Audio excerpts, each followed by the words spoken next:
Cinemajaw is sponsored by Overcast, an independent podcast app that embraces the open world of podcasting instead of locking it down. No exclusives, no premium content, no paywalls.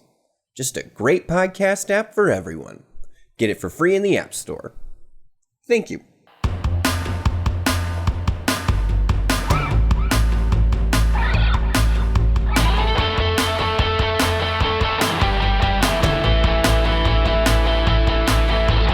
You're listening to Cinemajaw, the greatest movies podcast ever, recorded on location from our respective homes in Chicago. My name is Matt Kay, and with me is... Rye the movie guy, and sitting inside the fish tank is Filmy and Phil. How's it going, guys? This week on Cinemajaw, Matt, we celebrate one of the great actors working today as we cover our top 5 favorite Gary Oldman scenes. Boy, it's about time, man. I have been a Gary Oldman fan since Alex Cox's Sid and Nancy, of course, and Leon the Professional, and all of his amazing movies, Dracula, Beethoven, all of it. Last year, was it 2 years ago when he did Churchill? I mean, the guy's amazing. Next week on the show, we will be reviewing his new movie, Mank, which is a David Fincher-directed film. Boy, I'm looking forward to that. We have not seen it as of this recording, but we will this weekend and be talking about that next week. That does somewhat give away the new theme of December, I guess, when we're already announcing that we're talking Gary Oldman scenes. It all kind of ties together, Ryan. It's like, why keep the jawheads in suspense? Agree. To help us with our top 5 Gary Oldman scenes, we have a great guest who's going to be joining us. Yes, a returning guest, Jim Terry, who is a graphic novelist, author. He's here to talk about his new book, and I can't wait to get him on the show. Jim is going to be so excited to hear that his graphic novel was the first graphic novel I've read. Is that true? Is that a fact? This is a fact. I've never went and picked up a graphic novel. I very famously bought Y: The Last Man and only got the first copy. The first not issue, knowing, that how it all worked at that time. But I did. Well, I wouldn't call Y: The Last Man a real graphic novel, so to speak. More of a comic, collected comic. We'll ask Jim. Jim knows what a graphic novel is. Okay, sure. I'm not listening to you, Matt. Well, you should. I mean, first of all, shame on you. But I guess if you had to start with one book, Jim's is a good one to start with, man. It's an excellent book. Can't wait to talk to Jim about that. Besides that, we have more going on, don't we, Phil? Yeah, you know it. So you said we're celebrating Gary Oldman this month. However, this week, we're going to be doing something special. We've been trying to celebrate different Patreons every couple of weeks. And this week, we're celebrating Alex Stahersky, Patreon for quite a while now. Oh, nice. I like this celebrating the Patreons, Matt. Oh, yeah, man. Absolutely. I'm stoked to talk about Alex. We got a couple of reviews as well. That's right. We're going to be reviewing Ammonite and the new one from Frances McDormand, Nomadland. Right. And that Ammonite stars Kate Winslet and Saoirse Ronan. I thought this is a good time for you to take Jim on in Winslet Ronan movie trivia. Think of those two actresses. I had to level the playing field. And Jim Terry crushes me. Yeah, he's like a walking encyclopedia of film. So I figured maybe a Saoirse Ronan, a newer actress, he might not have the chops with yet. So you might have a shot, Matt. Okay. All right. I'll take that little encouragement. Thank you. Have a shot. It is going to be a jam-packed jaw as they always are. So we got to get going here. Let's kick off this month of December celebrating Gary Oldman with a Gary Oldman fact. Ryan, would you care for a bite, old friend? Gary Oldman spent 6 hours a day in makeup to play Mason Verger, the mutilated survivor of Hannibal Lecter in Hannibal from 2001. The film reunited him with his longtime friend, Sir Anthony Hopkins, with whom he had become close on the set of Bram Stoker's Dracula almost a decade earlier. And I'm sure he was in a lot of makeup for Dracula as well. Oh, yeah. Right? Sure. So 6 hours for... I mean, that's a long time. That Verger character was something to look at, though. It was so realistic. Great makeup effects. Yep. The only weird thing about that particular character is that Gary Oldman didn't have a mustache in that one. And really, you got to go Gary Oldman. You got to go with the mustache, right, man? No way. Shave him, man. What? He's got such a nice upper lip. Oh, come on. Mustache, His mustache is iconic. No, the mustache, not on Gary Oldman. I don't think it's Gary Oldman's mustache is iconic. I'm getting him a bottle of shaving cream. Cinema War. You're going down, Matt K. Oh, man. I can't Boy, we're scraping the bottom of the barrel here, Ryan. I cannot believe we're having a Cinema War on Gary Oldman's mustache. Well, wait a second. That could be taken in a couple of different ways. We're not having the Cinema War on Gary Oldman's mustache. We're having it physically. Right. We're having it about Gary Oldman's mustache. Right. Only because... Just want to make that distinction. And only because of COVID. Trust me, if it wasn't because of COVID rules, we would have maybe invited Gary Oldman on the show so we could do it on his mustache. I'm gonna leave that one alone. All right, Matt. Without further ado, we bring in our guest. As you mentioned, he's been on the show a couple of times. Comic book extraordinaire, has a new graphic novel, a memoir out entitled "Come Home in Indio."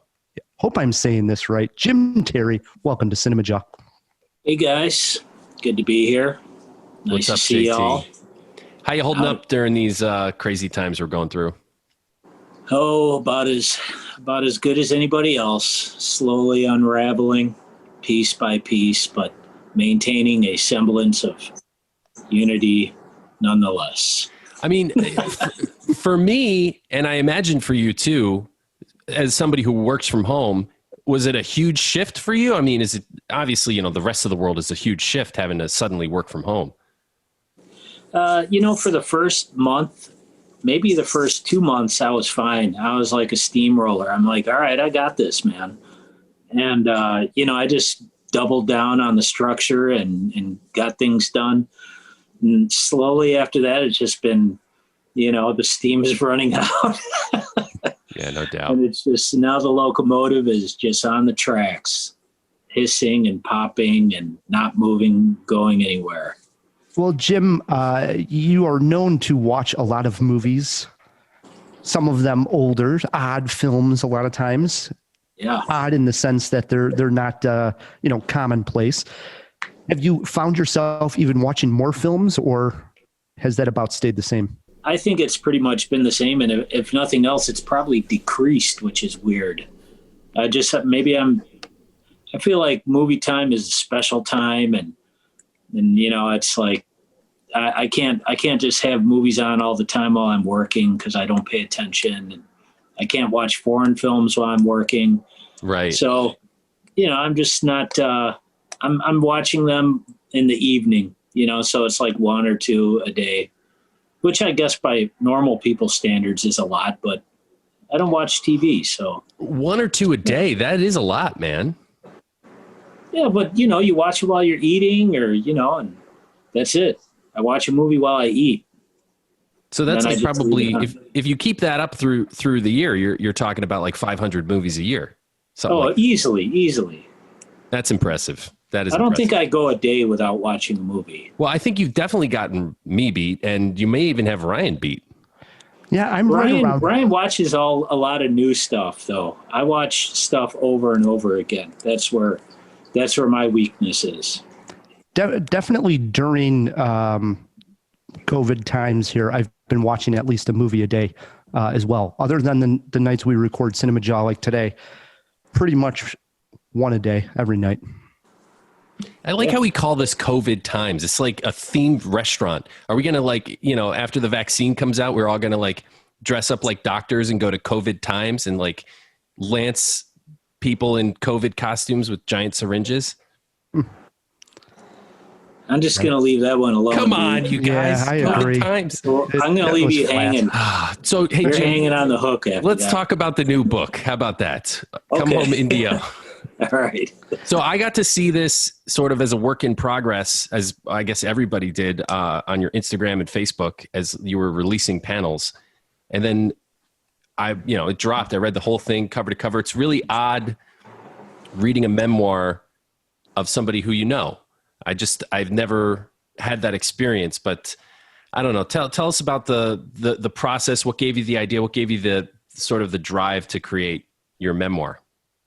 Well, as you know, I'm a fairly private person, so it took quite a bit to get me to do this. And the publisher, Street Noise, is they concentrate on giving voice to otherwise marginalized people, you know. And when she had asked me if I was interested in telling my story, I was like, well, not really. But after considering and hearing her, hearing what she wanted to do with this company, I thought, well, maybe I can contribute in some way, and maybe this story is worth hearing.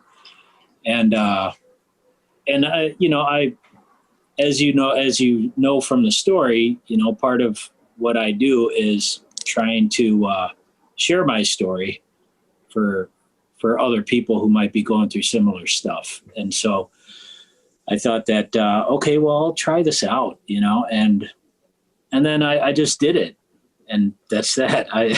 The process was really quick, actually, because I had just finished doing The Crow versus Hack Slash, and Nice. And as soon as I finished that, I had to jump on this. So I really did it in like a span of 6 months, which is like 2 issues a month. And so I didn't really have time to hesitate or mess around too much with it. So it's pretty much laid out as it was drawn. And Did you hand letter this? I did. Yeah. It's beautiful, man. I mean, I think that's one little detail in comics and graphic novels that most people don't appreciate, especially since all the lettering you see, at least largely, is done by computer now. Like the artist will draw, and the inkers ink, and et cetera, and then the letters are largely not done by hand. It's sort of a dying art.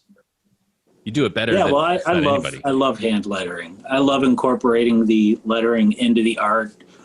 It's just a very comic booky thing that you can't do anywhere else. Where, you know, you have a word, and it's maybe the word is cold, and you have icicles coming off of it. You can't really do that in any other medium. Yeah, and having the word balloons become part of the composition as well. It's just easier for me to do it that way. So like Matt, I had never read a memoir of someone that I know, and I'd gotten to know Jim through the years from the show.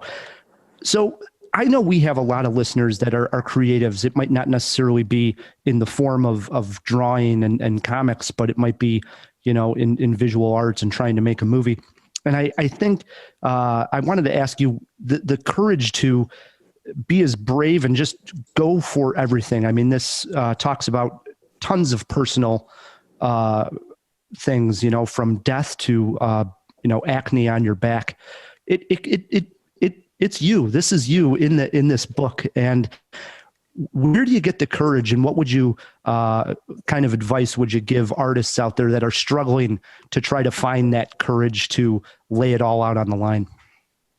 Well, honestly, as I was working on it, I only did it for myself. You know, I was only thinking about telling this story as though I was talking to myself, you know, and because the minute I started imagining anybody else reading this, I'd freeze up and panic, you know, so I had to completely take that out of my mind and just say, okay, if not for myself, I'm drawing this for the publisher, for her to read. And I'm going to impress the hell out of her with my art.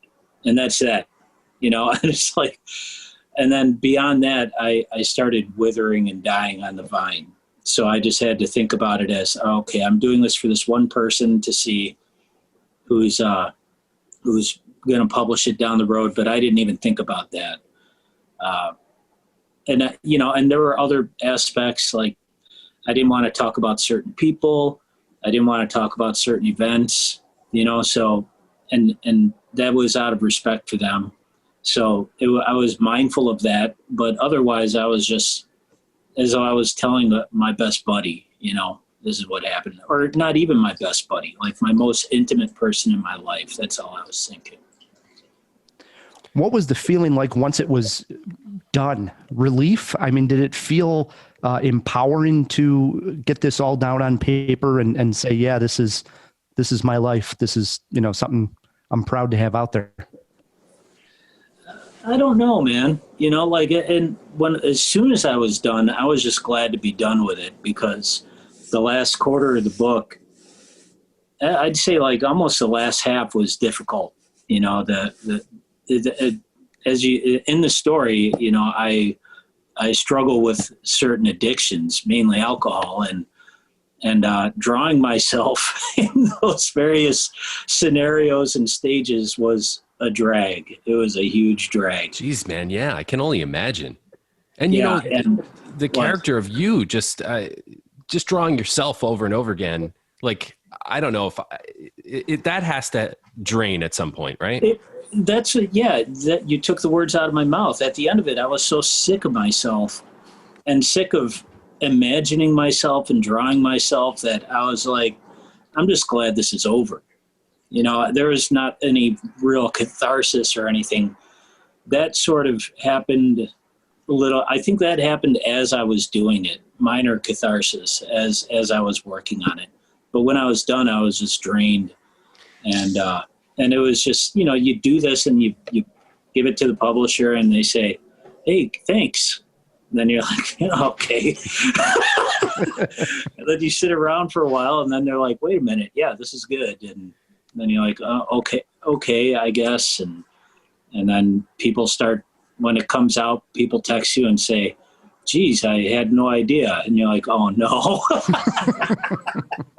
That's what I was going to ask you. Ryan sort of stole the question. Like, how's it been? I guess we haven't been to cons this year, but like, what's the outreach been to you, and how have you handled like sort of existing in a world where your memoir is out there as this private person who, you know, formerly doesn't allow that side of himself to be known?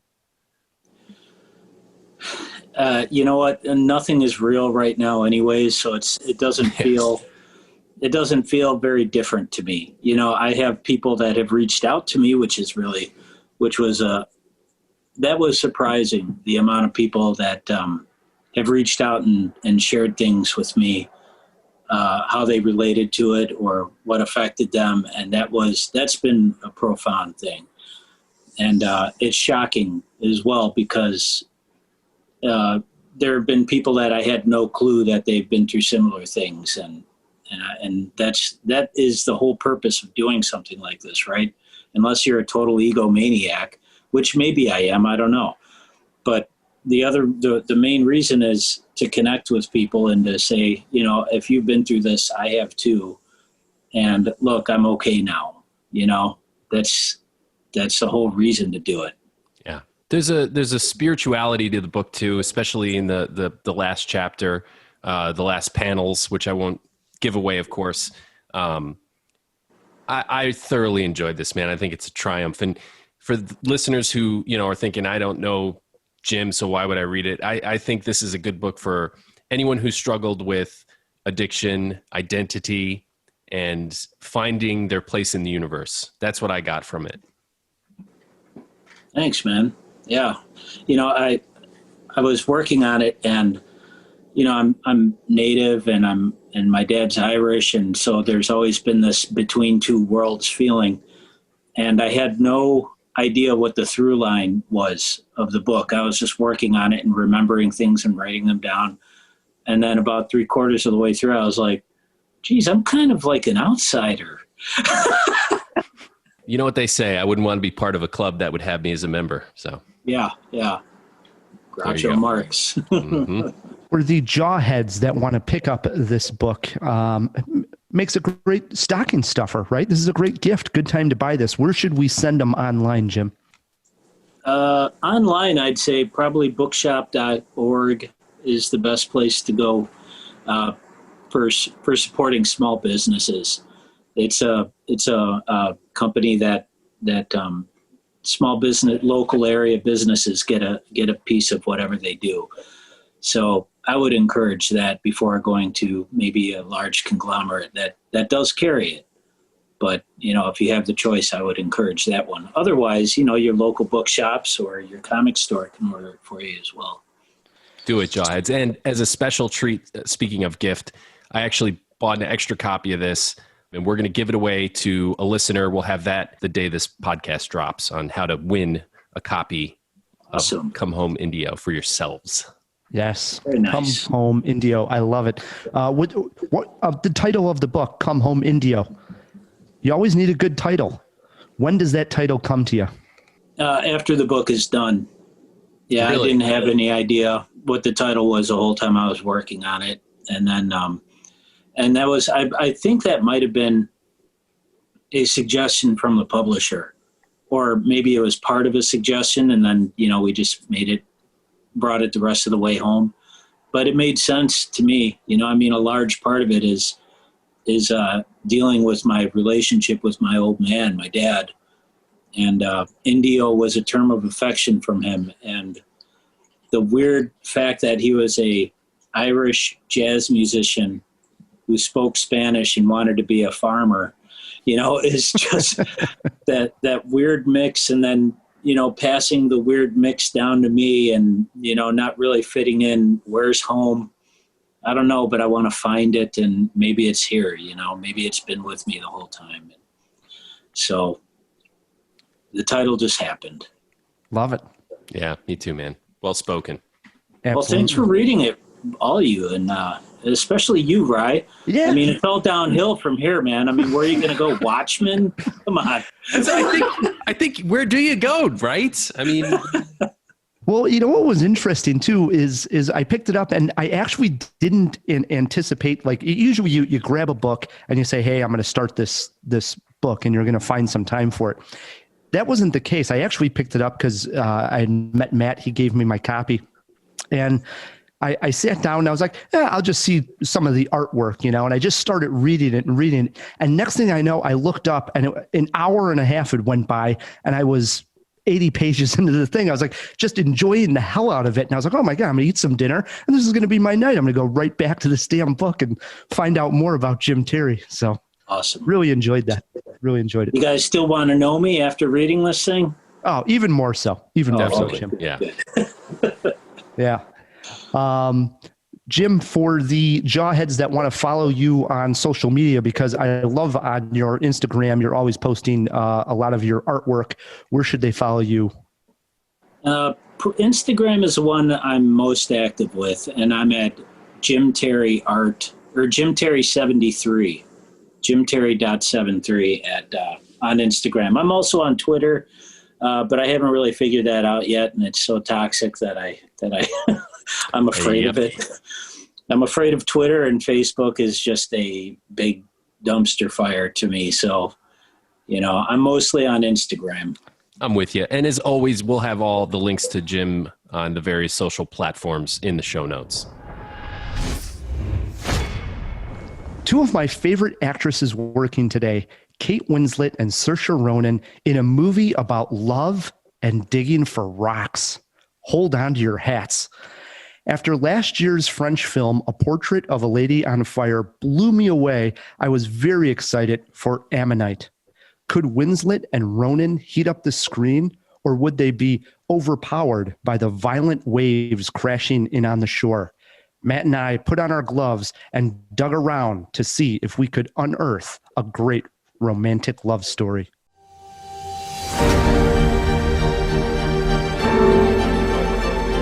I don't want to go back to the life I had before you. What about my life? Is it that I'm all alone? Yet in my dreams a form I view that thinks on me and loves me too. I start, and when the vision's flown,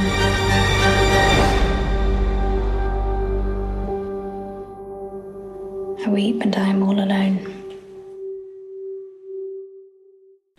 Ammonite, in general, can be described as a quiet love story. That is, except for the sound of ocean waves in the background. That's how the film opens. The sound of waves washing away secrets. Kate Winslet plays Mary Anning, who works alone uncovering fossils and rocks along the ocean.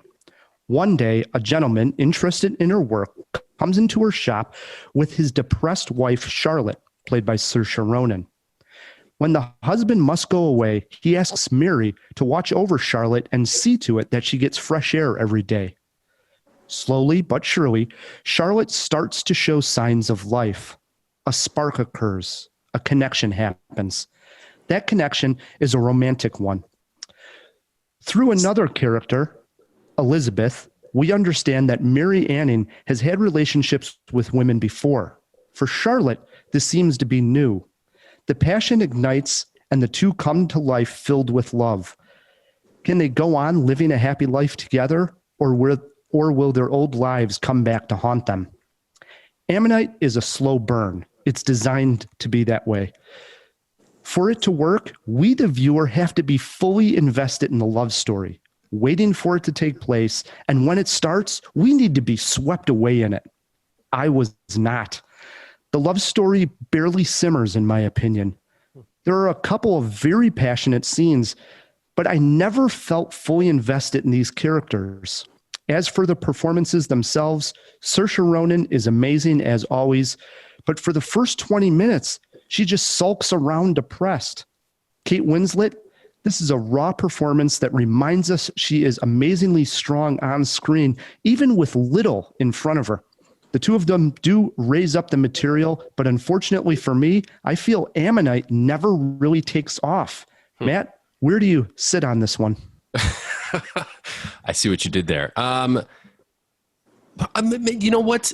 Ammonite is not the film for everybody. It is certainly not a fast-paced shoot 'em up action movie, right? It's a very slow period piece set in, I believe, like the Victorian era. There's no electricity, so I could be getting my eras mixed up, but certainly a very long time ago. I found the connection between the two characters to be enough for me to raise this movie up above where you have it landing. I thought it was really good. The setting is really beautiful. Just the tone, the way that the love story just kind of unfolds very organically and believably. And listen, I'm not going to mince words. There's a very passionate love scene that I think a lot of critics are going to be talking about as one of the best sex scenes or love scenes on the screen, maybe in years. It's exceptional. The whole movie was good. I liked it, Ryan. So I'll tell you right there with that particular scene, I agree that the passion in that moment is believable, but I don't think the lead up to it was all that exciting. Again, take this movie that I was just blown away by The Portrait of a Lady on Fire, where the buildup is everything. You're excited for the moment when the romance is about to start. I didn't feel that at all in Ammonite. Yes, that particular scene, the passion comes through, but the lead up to it didn't crescendo the way it should have. This just sort of plopped up on the screen. That one particular moment, yes, was beautiful, but the rest I didn't think was there. Well, I think that's by design, honestly. I think the movie is somewhat about a person, Kate Winslet's character, who doesn't necessarily finish everything she starts. She unearths these fossils. She's respected in the field. And the one thing that she is kind of well known for, this ichthyosaurus that she found, she shipped away for money, and it was almost like she abandoned it, right? And the same thing happens in her relationship here, where they part ways, and it's difficult to explain, but she doesn't know how to face what she's created with this relationship, because clearly she's ignited this passion in Saoirse Ronan's character, and I don't think that Mary kind of knows how to handle that passion when we meet the characters toward the end of the film. Do you know what I'm saying? That's why it skips that beat. I guess, but the other character, Elizabeth, who's this older lady that clearly Kate Winslet's character has had a relationship with prior to, has come on and actually said to Kate Winslet's character, like, I know I hurt you. So my takeaway wasn't so much that Kate Winslet doesn't know how to deal with the passion she's damaged. Ignited. Yeah, it's more that she's damaged because someone's hurt her in her personal life in the past. Right. I don't completely agree, but isn't that cool? Isn't that, I mean, it's got these layers. I mean, and it kind of just the way it comes to the story. And I don't know, I liked it. It's like a fossil in a rock that you kind of chip away at. Some people find that fascinating and some people find that boring as hell. I happen to land on the fascinating side.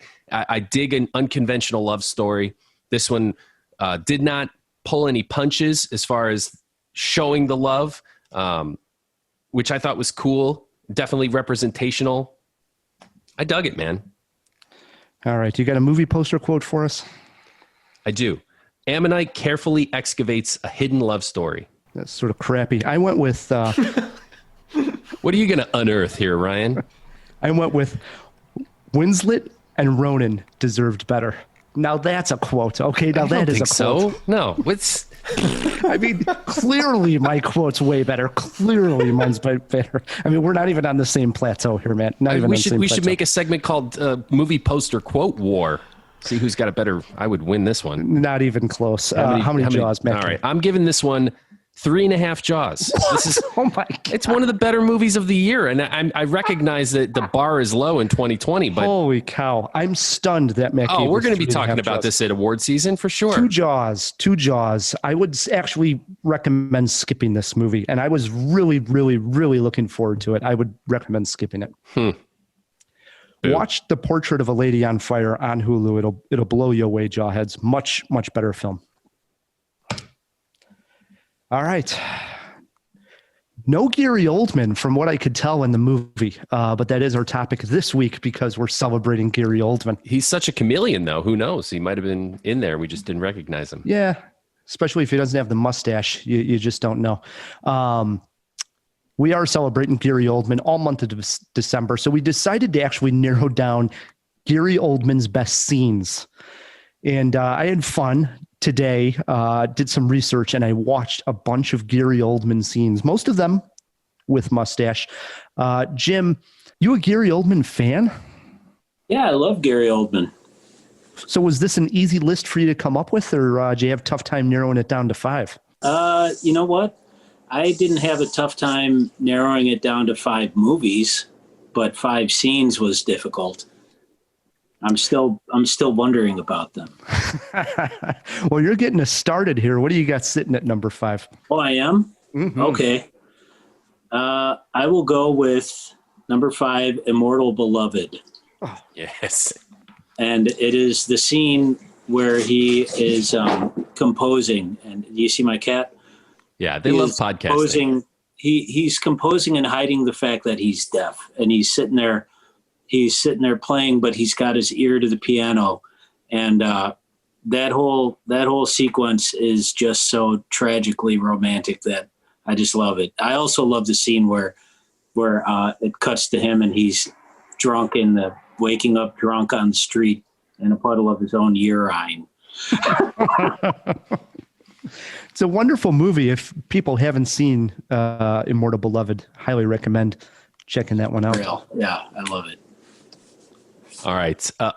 Swings it over to me at number 5. This is where I put in, I mean, geez, there's some real heavy hitters here when you talk about Gary Oldman. So I'm going to go with the I Know I'm Pretty scene from True Romance, where he plays Drexel the pimp. And I know, man, only at number 5, but that's because Gary Oldman's got so many other great scenes. It's him versus Christian Slater. And he's made up in this just great costume, and he puts on this accent of like sort of this inner city tough guy. It's such a cool scene, that little exchange they have about what's on the TV and why didn't you sit down to eat? If you sat down to eat, I would think maybe this guy doesn't have a care in the world, and who knows, maybe you don't. I love the whole thing, man. Drexel, True Romance, Gary Oldman, number 5. All right. I also go heavy hitter with my number 5, but it's not the scene I think most people think of when they hear the movie Air Force One. Came out in 1997. Gary Oldman plays the lead terrorist who takes over the plane Air Force One.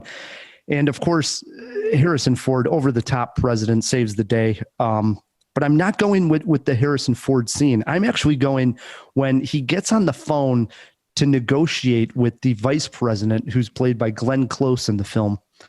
And there's this great exchange because Gary Oldman knows that Air Force One can refuel while flying. And so he wants the plane to be refueled. Glenn Close is trying to get them to land, and they'll trade hostages for fuel. And Gary Oldman comes back to him and just says, "This is bullshit." And he just puts her right in her place, and the negotiation goes on. Of course, Gary Oldman gets what he wants, and they want a fuel in the air. I love Gary Oldman in that movie. He was definitely going for Alan Rickman in Die Hard, the idea of this over-the-top terrorist, but I loved it. Mustache or no? I'm trying to remember. I'd have to double check. I think he has mustache, but I can't remember myself. Jim, into our fours we go. Okay. Well, I'll go with, you know what? I couldn't narrow down a scene from this one, but I'm going with State of Grace and basically any scene he's in with Sean Penn. Does that count? Do you not go with the hand scene? You know, hands up? Maybe. That's kind of a little known gem, and it's a real filthy, grimy movie. And Gary Oldman is filthy and grimy through that entire film. And it's sort of like a Mean Streets take, except amped up to the nth degree. And he, of course, can match any kind of kinetic ferocity that movie has to offer. I like that you say filthy and grimy. He does that well, doesn't he? Oh, yeah. Yeah, he sure does. And then he can clean up too, right? All right, back over to me for my number 4. I'm going to go with the calm moments before the storm, I'm calling it, which is a scene in Aaaaand, the Professional, which is earlier in his career, right? It's an older film.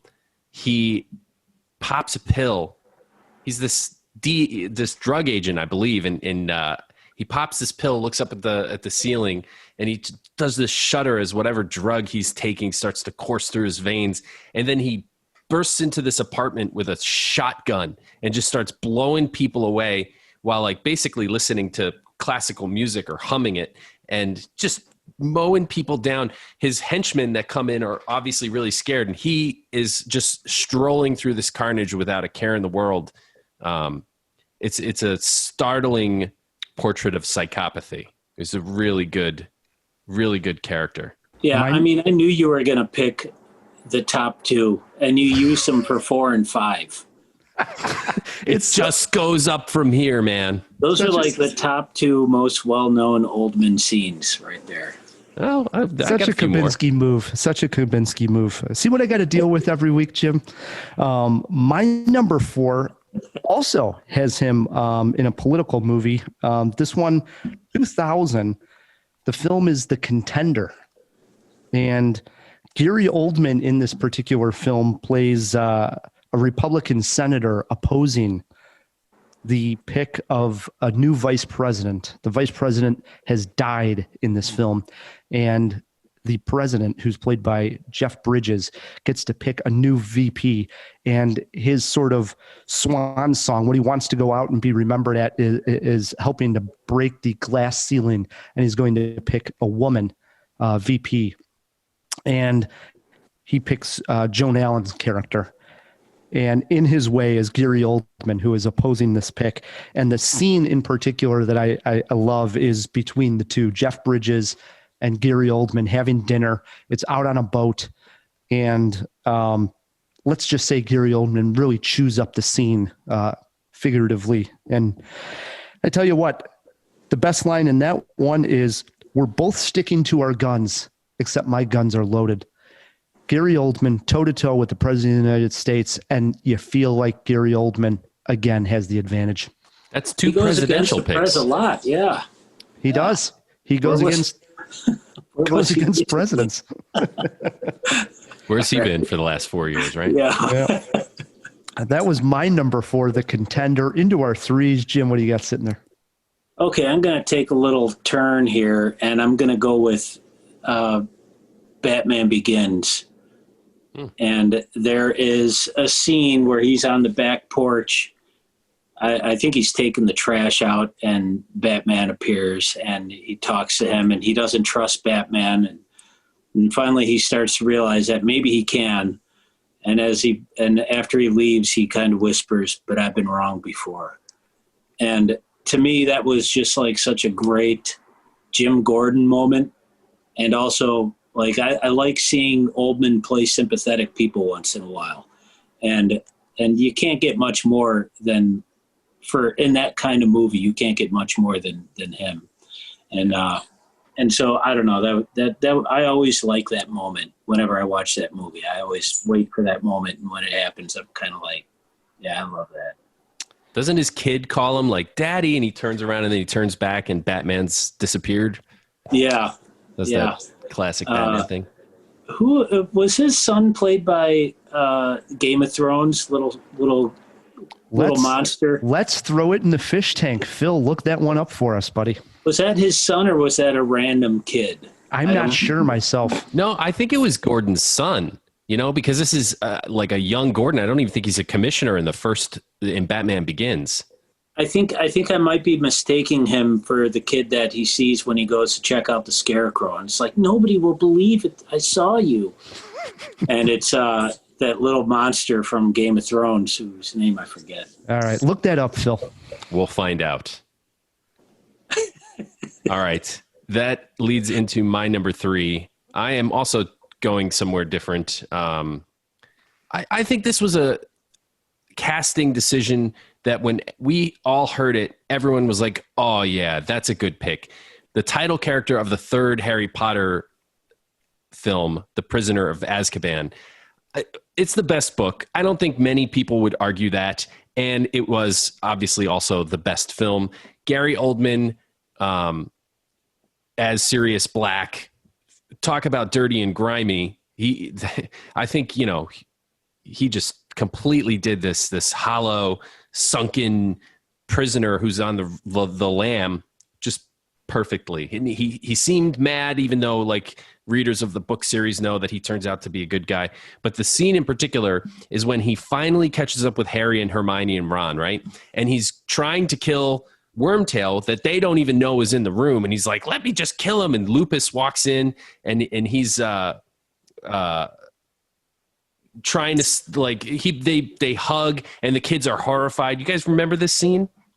Very, very vaguely. And he's like, let's just kill him. He's tired of waiting. It's a great acting moment. And I don't know if people poo-poo the Harry Potter films, but there's some really good moments in them. And this is one of them for sure. This segues into my number 3, which is also a Harry Potter pick. I go with the death of Sirius Black in the Harry Potter series. Oh, dude. Spoiler alert. Come on. These Harry Potter movies, you either seen them at this point or you don't care to. This is in Harry Potter Order of the Phoenix. And this is actually, I know I put this down as more a notable scene than it's actually one of my favorites because I have issues with the Harry Potter series. Not the biggest fan overall of them. And one of my main issues that I remember having while these were coming out and we were talking about them on Cinemajaw is this particular scene. It's a big climactic action sequence where you have basically everybody casting spells. You got Sirius Black casting spells. You got Harry Potter. You got the bad guys. And a lot of these spells are like people rub their feet on a carpet and you got static electricity and somebody got shocked. That's all these spells do. Like a Star Wars blaster. It's kind of like, bolts of energy flying back and forth. So it's a lot of just like bzz, boom, boom, bzz. And then next thing you know, somebody else casts the spell and Sirius Black is dead. And you wouldn't know it unless the narration said, he's gone, Harry. And it's like, well, why is he gone? Everybody else is getting hit by spells, but one person, it's like it raised the hair on their left arm and the other person's dead. It made no sense. The spells made no sense in the Harry Potter films. I think I agree. The spells in the Potter films lacked imagination. Like if the people that made those movies had watched Doctor Strange first, I think maybe Harry Potter would have been a better film series. Yeah, they could have explained a little bit more so that we knew what were the stakes during these kind of battles. Instead, it's just a light show, free for all. Yeah, and then all of a sudden somebody's dead. But well, good pick, Rye. That's my number 3. So yeah, I guess I don't need to see that one now. Skip it, Jim. Skip it. What do you got sitting at number 2? All right, number 2, I'm going to go with the bookend scenes of Romeo is Bleeding. Now I have not seen this. I have. Love that oh, movie. okay. Well, I will not tell you what the bookends are, but I will just say that we get to see the full spectrum of Oldman in this film. We get to see him crazy. We get to see him sleazy. We get to see him run down. There's a fantastic car scene in there. And but the bookends are what make it fantastic to me, because we get to see a different side of this character, and the haunted look in this man's face and in his narration is about as film noir as you can get without it being black and white with, Venetian blinds shadows across his face. It's a really, I don't know why it's not a legendary film. It should be. And it's a cult classic, and he is just he's on fire in that movie. I love that movie. You know who directed this off the top of your head, or should we throw that in the fish tank? That'll be a fish tank one. I don't throw remember. That in the fish tank. All I can think of is Romeo him is and Lena Bleeding? Olin. All right. It's been a long time since I've seen Romeo's Bleeding, but it was one of my favorites for a long time in the early 90s. It was like a video store re-rent. And this was before I even really knew who Gary Oldman was. Can't remember if I had already seen Sid and Nancy. Speaking of which, my number 2 is from Sid and Nancy. Gary Oldman, of course, plays Sid. And there's a lot of scenes to choose from in Sid and Nancy. The pathetic end of Sid Vicious's life, a dramatic version of Sid's life. But I'm going with My Way, the music video. I think it's such an iconic moment in the real Sid Vicious's career when he comes out in this white tuxedo, does Frank Sinatra's My Way, but he does it his way, of course. How else do you do that song? And at the end, he pulls out a revolver and starts shooting the audience. I think actually Alex Cox improved the music video. Gary Oldman actually sings, which I suppose isn't a great accomplishment, but the energy he put into that, just the way he became Sid Vicious. I mean, I almost preferred the Gary Oldman version of Sid to the real thing in my early punk fandom years. So that's a high compliment from me. This is a guy who wore a chain around his neck for 15 years. Wow. All I can say is wow. Brian, have you even ever seen Sid and Nancy? I've never seen it. All right. My number 2, a film Jim Terry did bring up but didn't spoil my particular scene. I'm also going with Immortal Beloved, 1995, in which Oldman plays Beethoven.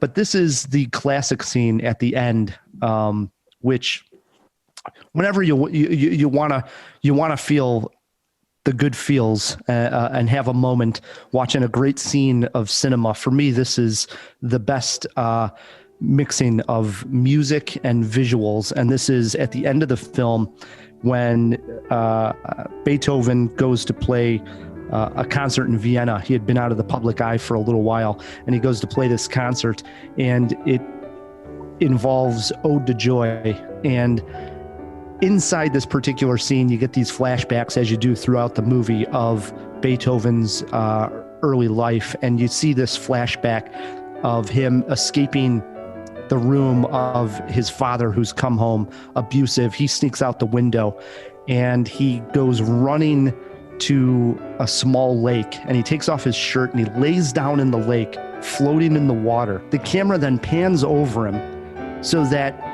it sees the reflection of the stars in the water, and it starts to pan away, and his body eventually basically fades into the stars. And while this is happening, Ode to Joy is playing.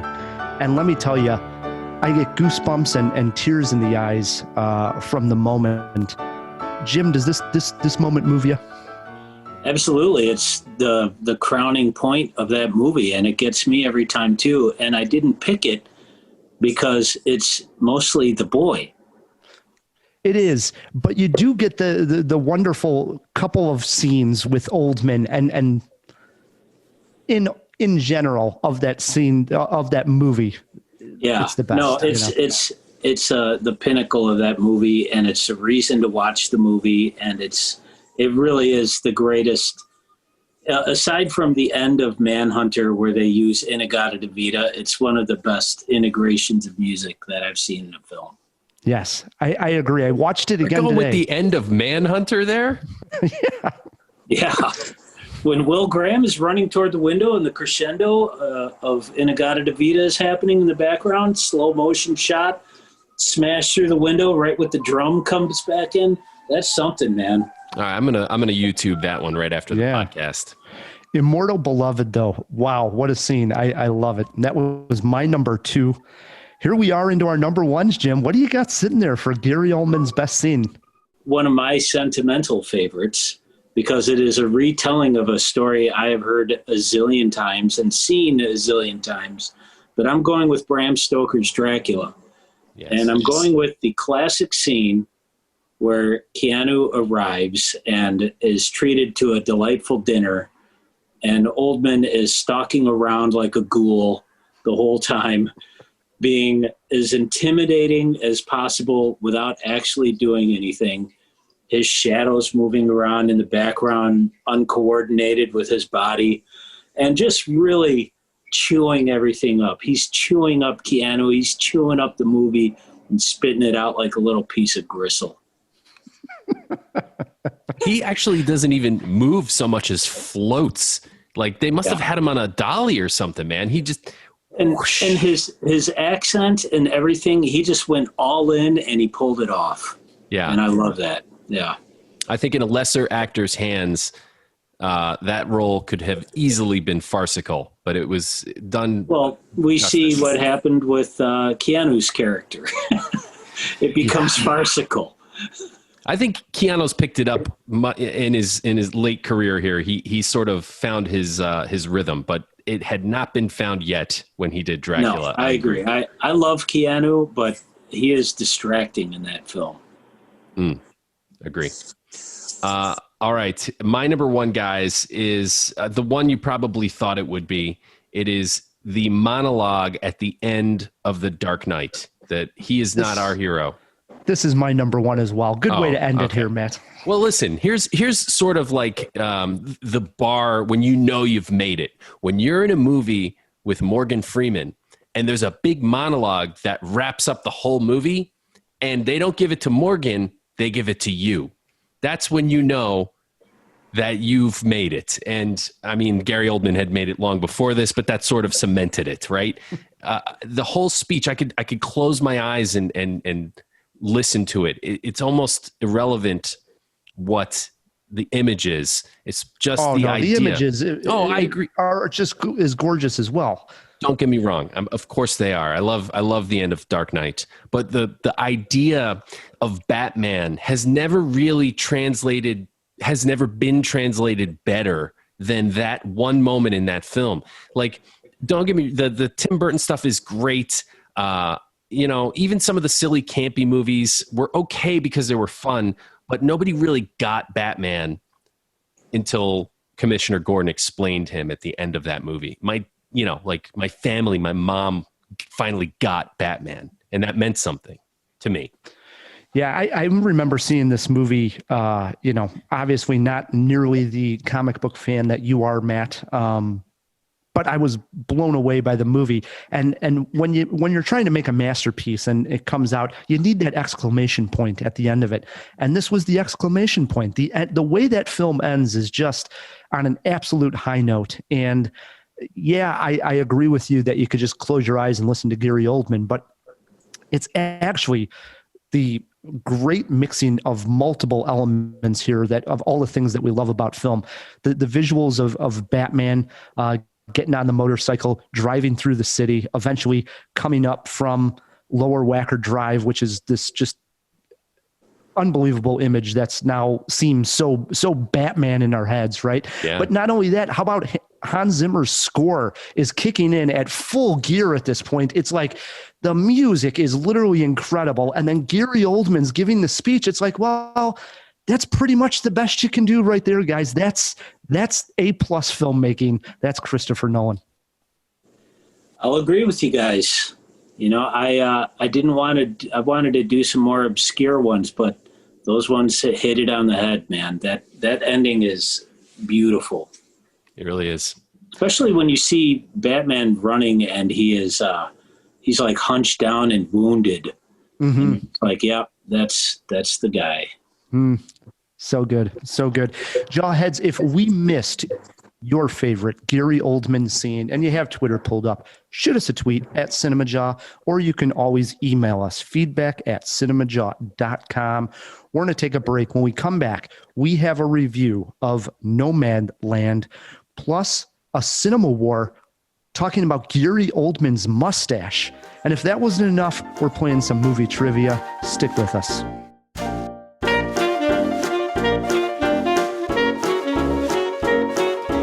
In honor of Gary Oldman, Cinemajaw is remembering the time we all met the ZF-1 in 1997's The Fifth Element. What doesn't kill you makes you stronger. Your time for revenge is at hand. Voila, the ZF-1. Slide. Handle's adjustable for easy carrying. Good for riders and lefties. Strikes down on 4 parts, undetectable by X-ray. Ideal for quick, discreet interventions. A word on firepower. Titanium recharger. 3,000 round clip with bursts of 3 to 300. With the replay button, another Zorg indention, it's even easier. One shot. Replay sends every following shot to the same location.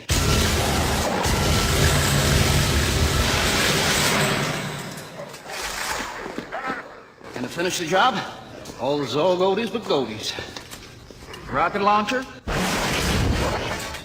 Arrow launcher. With explosion of poisonous gas head. Very practical. Our famous net launcher. The always efficient flamethrower. My favorite. And for the grand finale, the all-new Ice Cube system.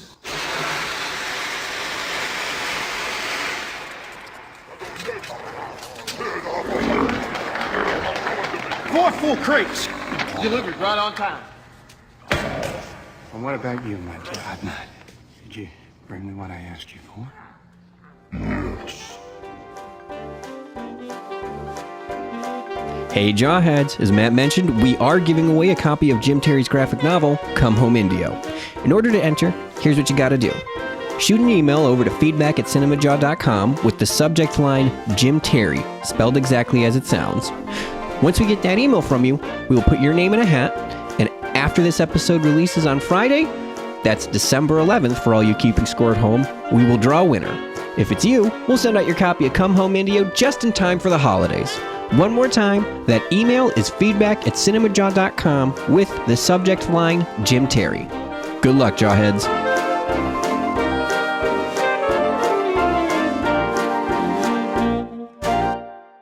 And we are back on Cinemajaw, hanging out with Jim Terry, author of Welcome Home, Indio.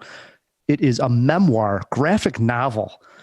Jim, my question, when reading this, are you still afraid of owls? No, I'm not afraid of owls. I'm fascinated by them now. I love them. I think they are majestic. But as a kid, I was terrified of them. I love in the book that you capture some of that, the idea that like when you're kids and you hear certain stories and things actually stick with you. I think you capture that really well, that idea that what? This particular thing can kill you, or, you know, this is what you're afraid of. And for some reason, right, some things stick with you as a kid and you really believe what adults are telling you. Yeah. I always crack up when I hear, I thought I was going to have way more experiences with quicksand. I thought I would be encountering scorpions a lot more in my life, than I actually have. But when I was a kid, I was sure that a scorpion was probably going to get me, or I was going to end up in quicksand at some point in my life. And it hasn't happened yet, thankfully. Yeah. The thing you really got to watch out for is those pits of quicksand filled with scorpions. I was just had seen a lot of family, and I was recapping with them that we had made a trip when I was young down to Florida. And it was my first trip going down to Disney World and visit my grandparents. And they were all giving me a hard time saying that I was going to get eaten by an alligator. And I told him, I said, I was at the age where you guys don't understand. I still think of that trip. And I was just completely obsessed with the idea that I was going to get eaten by an alligator on that trip. Yeah. It happens, you know? Hey, man, sure. It does happen. Jim, go ahead, Rye. No, go, Matt. All right. So, Jim, what's on the drawing slate right now? What are you working on today? Today I've been doing some things with one of the big two, just little bits here and there. And aside from that, I've been kind of keeping a low profile. I've got my own private project that I might end up doing a Kickstarter on in the near future, but a lot of mental health time right now. As are we all, my friend. Yeah. Recovering from this huge endeavor of doing Come Home Indio, and then just gearing up for whatever's next. And if nothing else, I'm always working on my fantasy book, and just working on comics in general. When you say the big two, obviously that's either Marvel or DC, but you can't divulge any more than that. It's still well, I did a cover recently for them for Indigenous Voices, which was the book that they did that came out this month that featured all Indigenous creators, and I was lucky enough to have done the cover of that one. Sweet. Yeah. Jim, again, for the jawheads that want to pick up your memoir, where should we send them? If you're shopping online, I would recommend bookshop.org. Otherwise, you can find it at your local comic store or bookseller. Do it, everybody. Absolutely. Matt, before we get to Cinema War and before we get to trivia, we did throw a few items into the fish tank. Let's open up that fish tank. Wait a moment! It's fish! Isn't it? DC! Wake up! No, Pat, it's a giant glass bowl. Hey, get some fish folk. Who's coming with me besides Flipper? Here. That's a Sicilian message. It means Luca Brasi sleeps with the fishes. You're gonna need a bigger boat. Yes, how's it going, guys? We got a couple of things in here. The first of which technically wasn't thrown in, but while I was listening, I did, out of curiosity, look it up. And I hope that this is not foreboding for Matt, but Gary Oldman does have a mustache in Air Force One. It is part of a... I don't part think of a very 90s goatee ensemble. Yeah. Nice. That's good to foreboding. know. Put that in my repertoire here. Then our first real question, there was a lot going on, so I just wrote down the note, Little Boy in Batman Maybe. It was not Jim Gordon's son, but as Jim Terry so eloquently performed, it was just some Batman admirer kid. And that actor is Jack Gleason. An interesting fact about this casting decision, Gleason was handpicked by Christian Bale because of their previous work together in 2002's Reign of Fire. Ah. Interesting. Film I have not seen, but okay. That's interesting. So it wasn't the kid from Reign of Fire? It's not bad. I have not. No. It wasn't the kid from Game of Thrones. In other words, that's the moral of the story. It is the kid. No, it is. Oh, it is. It is. Yeah. That is. You got it all wrong, He man. wasn't Jim Gordon's son. Yes. The moral of the story. Okay. Now we're on Nobody will believe me. And then our last one, who directed Romeo is Bleeding? That director was Peter Medak. His other works include The Ruling Class from 1972, The Craze in 1990, and Let Him Have It in 1991. I don't None know of those any I've heard of. No, me neither. Maybe think Jesus. Highly recommend Romeo's Bleeding, though. Agree. I will check that one out. Is that everything, Phil? That's all we got for the questions, but as alluded to earlier, we have some celebrations in order. Namely, we are celebrating Patreon Alex Staharski this week. Hey, all right. Thank you, Alex. Woohoo! Just like in weeks previous, we have asked Alex some movie questions to get to know him better, shine a spotlight on him so that way not only we know him, but everyone else does as well. And this is what Alex had to say. A movie that he likes, that most people hate, is Southland Tales. I wish I had a comment here. I've Yeah. never seen Southland Tales. Yeah, trying to think of a good joke. I saw it. Did and you how hate bad it? is it, Jim? Jim, how bad is it? Be I honest didn't with us. hate it. I didn't hate it, but I think I was frustrated by it. There you go. The movie that Alex has seen the most times is The Big Lebowski. That's a great film to have rewatched, I think. I can get behind that. I am totally. I probably watch it like once every couple of years at least. I think that's a movie that it gets funnier every time I watch it. I don't know how that phenomenon happens. There's only a few. That, Big Trouble in Little China, Blues Brothers. They're all B movies. Big Lebowski, Blues Brothers, Big Trouble. And maybe there's something to that. Yeah. I think it has something too with The Big Lebowski is you start to get to know the characters more. So Yeah, even they're just funnier and funnier. Right. The side characters become just that much funnier. I agree. Good It's a pick perfect there. movie. Yeah. Alex, we asked him if they were to make a biopic on his life, who would he like to direct it? And for that, he chose Jim Jarmusch. That is an interesting choice. Jim Jarmusch is a pretty quirky filmmaker, I guess is a good word for it. It'll have a good soundtrack. Oh, damn good soundtrack for sure. Maybe in black and white, who knows? And maybe Alex knows somebody who looks like Tom Waits who can make a cameo. Of course, has to be in there. Alex's favorite snack while watching a movie is soft pretzels, which I can absolutely get behind. I never go for the soft pretzels. They're too overpriced at the movies. It's like $10 for a And pretzel. dip them in cheese? I'm not dipping. No, you dip them I in don't mustard, even eat idiot. at the movies. Forget it. They don't give you the mustard at the movies. You got to go to like the state fair to get a good soft pretzel. I'm sorry, Alex. Matt will only eat a hard pretzel. I like a good soft pretzel. Who doesn't? Dipped in white chocolate and sprinkled with red and green. Yeah, there you go. Yeah, Matt's favorite snack is probably nachos. No, hell no, not at the movies. I'm going with those black licorice marbles that nobody liked. But Matt, it's like these are the most punk rock candy there is. No, come on. Dots. It's dots, of course. You know, on the paper, those things you got to like peel off and eat them. That's not dots. Those aren't dots. Dots are jello. Dots are the jelly, yeah. Oh, all right. Well, I guess I got the name mixed up, but you know what I'm I know talking what you're about. talking about, and that's garbage. I don't even know if they still make you might those. as well Yeah, it's eat garbage. You might as well eat the paper, dude. I kind of do sometimes.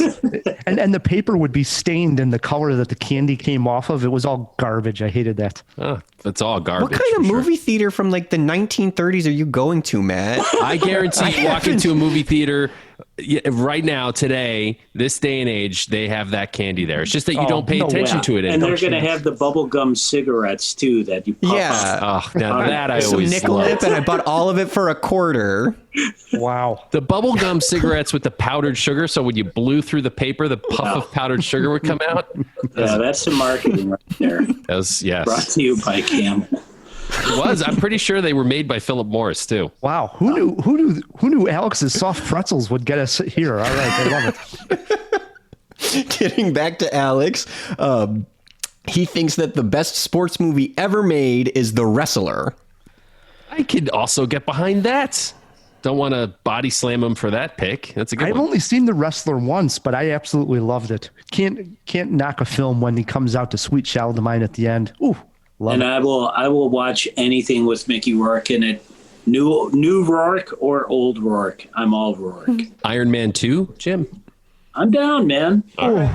Wow. I'm down. Him tete-a-tetting with Sam Rockwell, priceless. That's some commitment right there, folks. Alrighty, our last question that we threw out to Alex, his favorite Batman portrayal, one that had not come up tonight, is Kevin Conroy. Who? Yeah, that's Of pretty. course you would, Ryan. Yeah, can somebody explain I'm this to struggling me? myself if I'm going to be That's- completely He's honest. the animated series Batman. Oh, okay. All right. Yeah, I mean that's pretty. A lot of people can get behind that. I would agree completely. I think Bale is the best personally, but I'm totally down with Kevin Conroy. Should I watch one of these animated ones?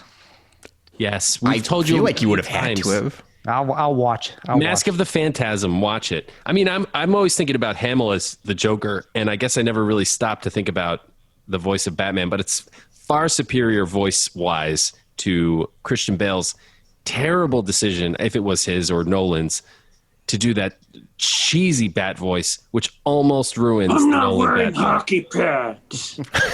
and the nasaliness of it. It just sounds like he can't breathe through his nose. It's terrible. It's bad. Oh, wow. But he's still the best Batman. No, he's not. Sorry. George Clooney. Oh, God. I'm joking. I'm joking. I'm going to read all the through questions, this Zoom Phil? and strangle you.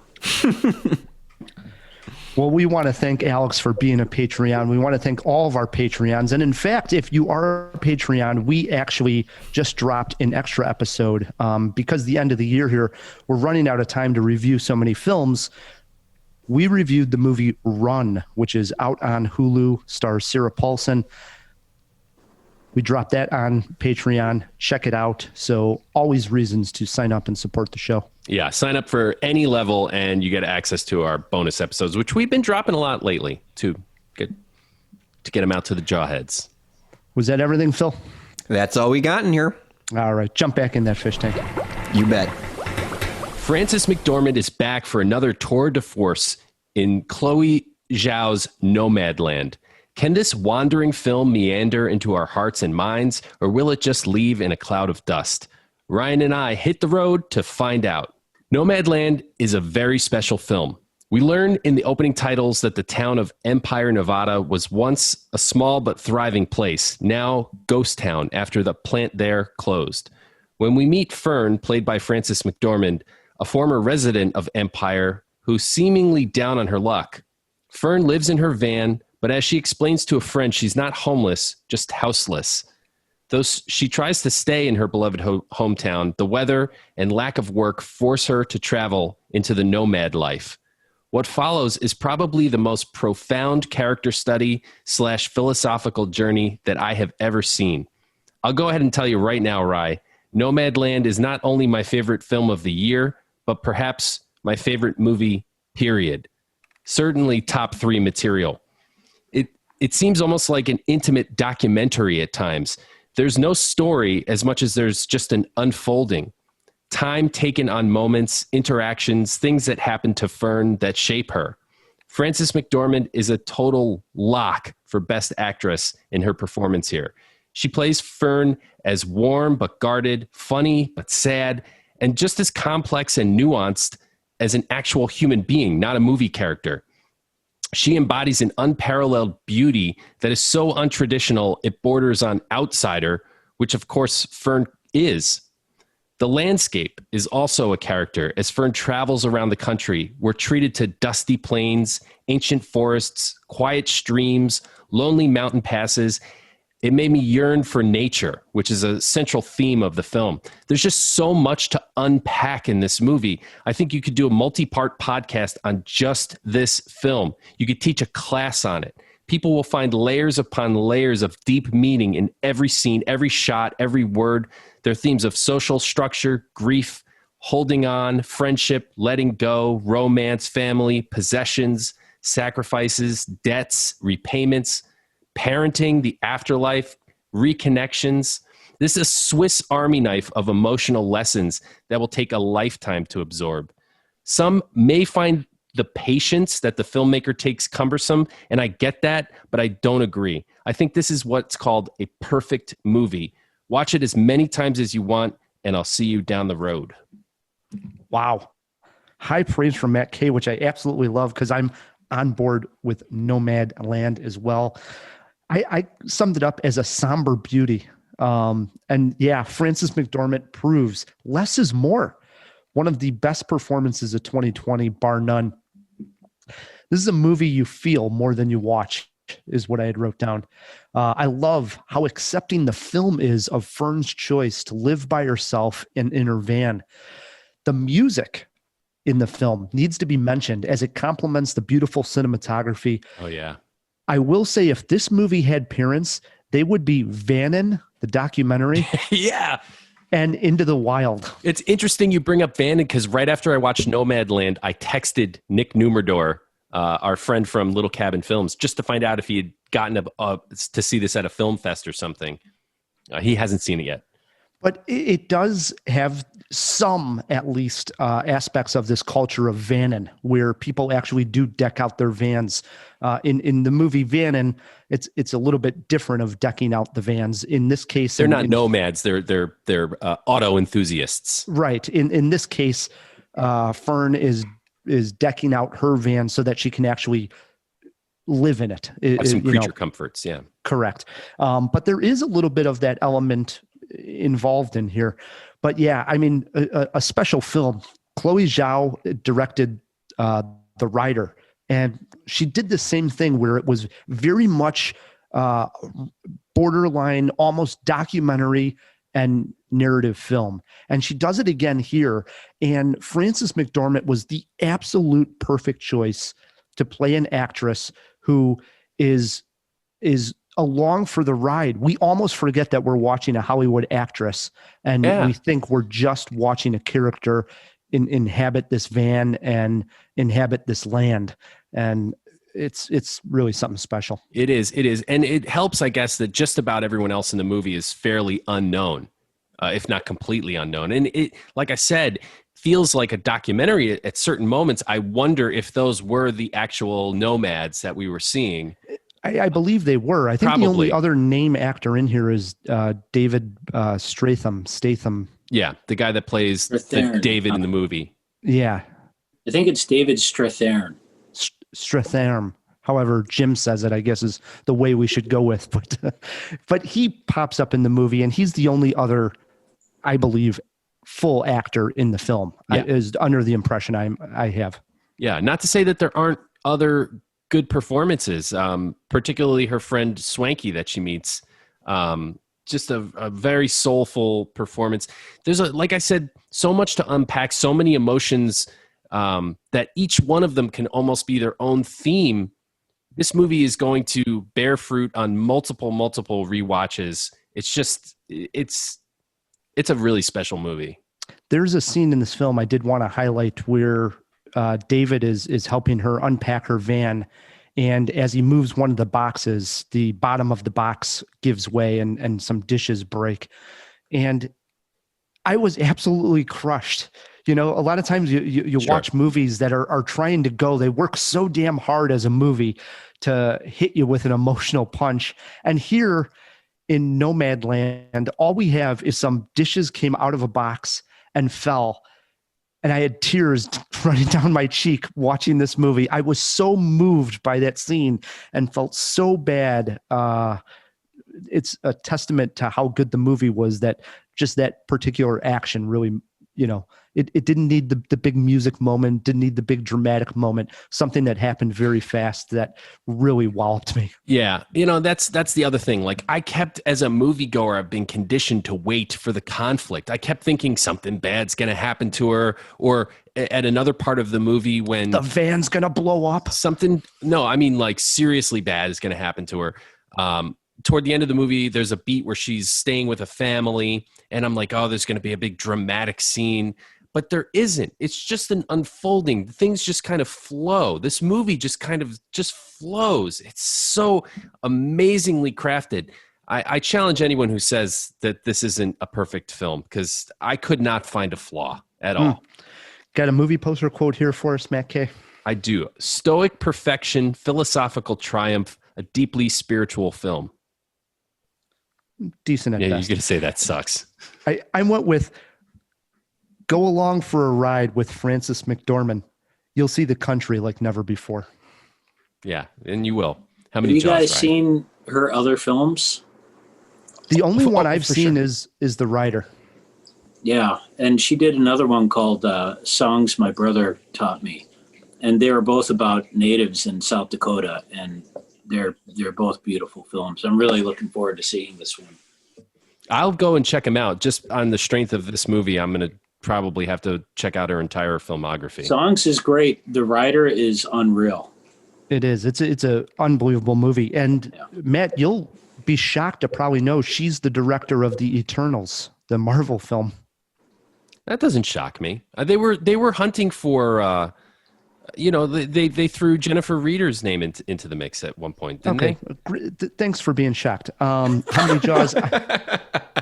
I'm going 3.5 Jaws on this one. It's borderline 4-Jaw movie. 3.5, huh? No, wow. This is a 4-Jaw movie. I said it's my favorite movie, and at the moment, it absolutely is. I love this movie. Can't wait to watch it again. There you go. Nomadland is out December 4th. If you see it, Jawheads, let us know what you thought. Shoot us a tweet at Cinemajaw, or you can email us feedback@cinemajaw.com. Matt, really quick, you want to do a cinema war? Let's do it. Gary Oldman's mustache? Hell yeah, I do. But again, not on his mustache. All right. Phil, tell the Jawheads at home what today's cinema war topic is.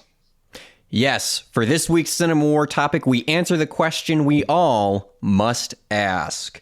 Is the iconic Gary Oldman mustachioed or not? Ryan, you'll be fighting for Mustache is King. Matt, you've got all your chips on the upper lip. Let this furry cinema war begin. There's no way Jim is not going to agree with me here, because Gary Oldman's mustache is perfect. It doesn't look like a push broom like Sam Elliott. It helps define his face, but does not overpower it. He goes with it far more than he goes without it. I am pro mustache on Gary Oldman, Matt K. I think Jim's going to agree with me, Ryan, because he's Gary freaking Oldman, not Burt Reynolds. Mustaches look great on substitute science teachers, but Oldman, he needs to shave. Yeah, but enough said here. Gary Oldman goes with the mustache when he plays his iconic character of Commissioner Gordon in Batman. All 3 Batman films, mustache. If the mustache is cool enough for Batman, it's cool enough for me. I'm going to take a minute to absorb what you just said. All right, take away Gordon, and none of his best characters have hairy lips. Beethoven, no. Sid Vicious, Churchill, Oswald, Dracula. Can you imagine Dracula with a mustache, Ryan? The last thing you feel is that little walrus tickle, and then boom, you're dead. Don't be ridiculous. The mustache helps him look creepy, such as the case with Drexel in True Romance, and look like a redefined badass as he does in Air Force One. I wrote it down. Mustache in Air Force One. I win. No, you're wrong about Drexel having a mustache, by the way. Look, Sam Elliott, I sported a wicked handlebar for a time, and you know what? It was disgusting, and my wife hated it, and I looked better without it.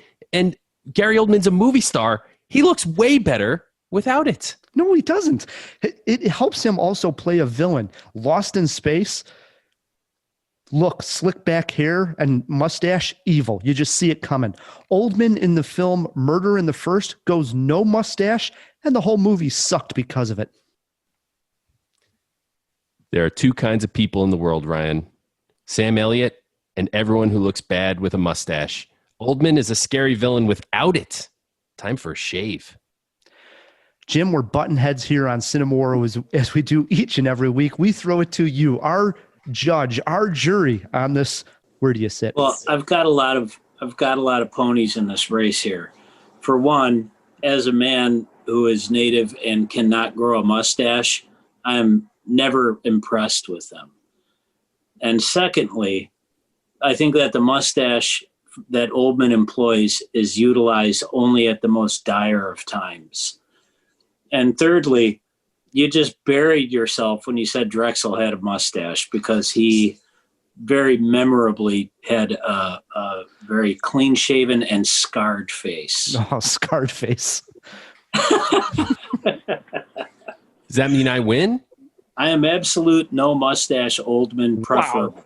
Yeah. Thanks, Jim. Plus, he just looks cool. He's got like a weird upper lip, and it just looks cool when he gets all worked up. Sweet. Thank you for the win, Jim. Believe me, I didn't want to give Matt K a win. It was not. This was done. I was just about to plug your book. I was just about to say, for my 20 seconds, I want to encourage everybody who has not read a graphic novel to read Jim's book. But now I'm just going to recommend The Watchmen. Go ahead and read The Watchmen, everybody. Yeah, nobody's read that.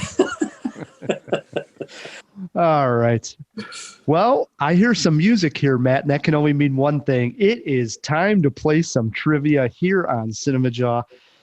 In honor of the new movie that we reviewed this week, Ammonite, We're playing Kate Winslet, Saoirse Ronan movie trivia. Jim, you're our guest. You get to choose if you want to go first or let Matt K go first. There are steals, and if you get hung up on any questions, you get one rescue. Rescue me, Ryan. I have clues to all the questions. They do start off easy. I'm really nervous about this one, so I'll just get it out of the way. I'll go first. Question 1, as I say, they start off easy. Jim, Kate Winslet played Clementine in the 2004 film Eternal Sunshine of the Spotless Mind. Who played Joel, her ex, who's trying to erase her? Oh, that's Jim Carrey. There we go. He is on the board, 1-0, Jim. Question 2 over to Matt K. Matt, Kate Winslet starred in Danny Boyle's 2015 film Steve Jobs. Who played Steve Jobs in the film? That would be. Oh my God! It's time. No! Don't do that. It's not the Ashton Kutcher one. Fassbender, Michael Fassbender. Wow, he is on the board also, 1-1. Question 3 over to Jim Terry. Saoirse Ronan played Lady Bird in the film Lady Bird. Who wrote and directed that film? Greta Garbo. I can't think of her last name. Greta, he's on the right trail here. It is alliterative as well. Yeah, I can't. I give up. I don't know. I can't think of it. Oh my. Gerwig.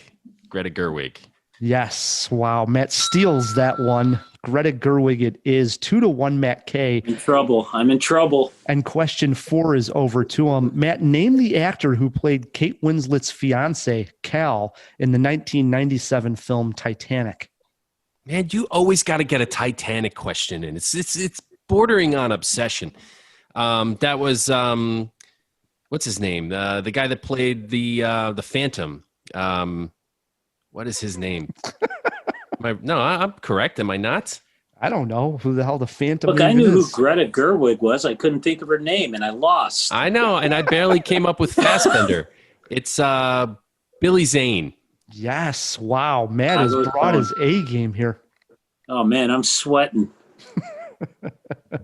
It is now 3-1 Matt K. And question 5 is over to Jim Terry. Jim, Saoirse Ronan has appeared in 2 movies with Bill Murray.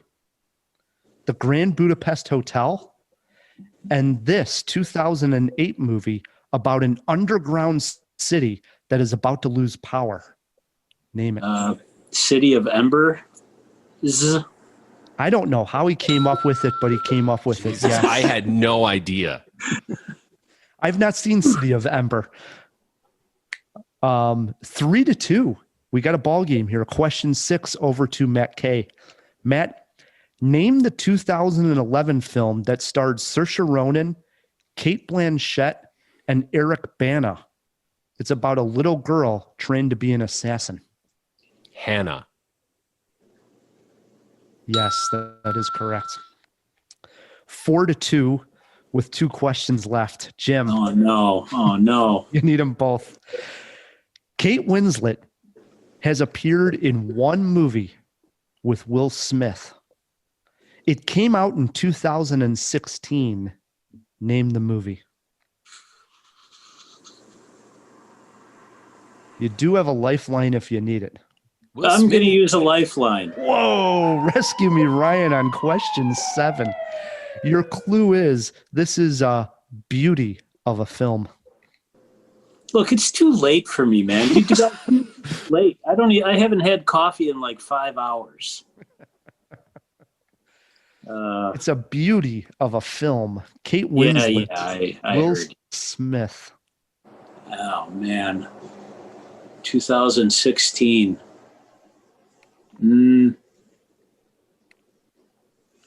I don't care. I don't even. That is incorrect. Suicide Squad. No, that is incorrect. What was it? We were looking for Collateral Beauty. Collateral Beauty. I don't even know that movie. Me neither, dude. Nothing. All right, here it stands. Matt has won this game. It upset City here. Matt has won. It's this is the first time Matt has ever beat me. 4-2. First time for everything, I guess. Last question is over to Matt. Matt, this is a great ending question. Each of these actresses has worked with Peter Jackson one time. Oh, come on. I should have gone second. Winslet in 1994 and Ronan in 2009. Name the two films. Rescue Me, Ryan. Whoa, Rescue Me, Ryan. Jim knows this. I know this. Oh, he knows this one. Peter I'm going to say, Matt, right? your clue is there are lovely creatures involved. Okay. All right. That's all I got for you. Okay. What were the years again? Come on, dude. That's not going to help you. For Kate, it might. Yeah, he's just buying time. For Kate Winslet, 94, Peter Jackson, and for Saoirse Ronan, 2009. 2009, I'm guessing, was King Kong. All right. Lock him in at King Kong. And what do you got for Winslet? 94, Peter Jackson, Frighteners? Incorrect on both fronts. Jim, do you know these two? Heavenly Creatures and the Lovely Bones. That is correct. Yes. Yeah, well, if we had a Peter Jackson contest, I would have smoked this guy. Yeah, clearly. You know you're Pete. 4-3. Can I get a virtual handshake here? Yes. Matt does win this one. Virtual fist bump. Jim is sour. Jawheads, he did not give the virtual handshake to Matt. I didn't. I denied. But, Jim, you've been on the show like 5 times and you beat me every time. I had to get lucky once, right? I give it to you, man. Here's that. There you go. All right. Fair sport. If it came down to a tie, a jawbreaker, we would have went to Jim Terry, better actress, Saoirse Ronan or Kate Winslet. Remember, yeah, that's just Sophie's choice, man. I'd say Kate Winslet just because of her body of work. Yeah, that's a struggle. I agree. Saoirse Ronan might surpass her.